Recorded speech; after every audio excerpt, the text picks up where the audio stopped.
So this is the question that you asked. It's a good question. I am very keen about advancing the economy.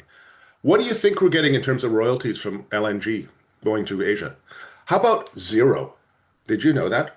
We're getting zero in royalties. There is no royalties coming because the government literally gave away our resource to ensure they landed something. He's wrong. He's wrong. Okay. There's actually billions of dollars going into the coffers of the province over the life of that project. But don't just stop there, right? Thousands of jobs all paying income tax. Thousands of people got trades and opportunities in the future. There's 1,000 long-term jobs there. Almost $5 billion went into First Nations businesses that they actually got contracts to do stuff, and they already positioned for the next phase. $40 billion in capital invested. It has a huge effect on Canada GDP. Has put certainty in supply for an entire area of the province and in Alberta for the largest natural gas resource in the world. We could actually do 10 more of these things and still have all the natural gas we're going to need in Canada or in BC and supply our U.S. customer for the next 50 to 100 years. I mean, that's how big our resource is. But yeah, I mean, so as I listened to it, I thought, right, so you'd rather not have thousands of jobs, rather not have opportunities for First Nations and community where they haven't had them because there's no economic development, and they're not like the Tawasin First Nation where they got prime land on the coast, but they want their people to have jobs and opportunity in the future too.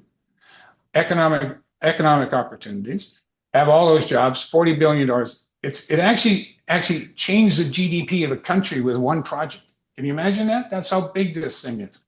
A pipeline got built, right? That was hundreds of millions. That was millions of dollars. Actually, like it was a $40 billion thing.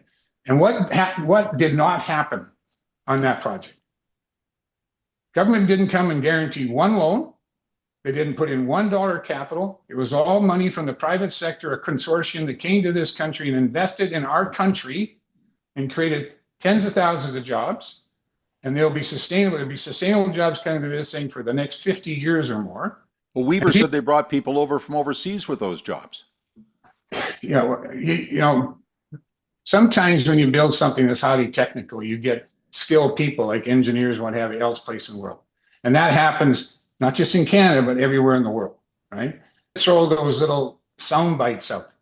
But ask yourself, did it make a difference to have $40 billion investment in your country? Show the world that you can get it done? Well, maybe it did, because there's now a $6 billion LNG plant being finished in Squamish.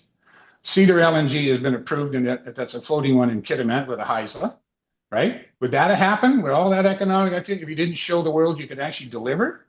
And without having the taxpayer being the banker for this?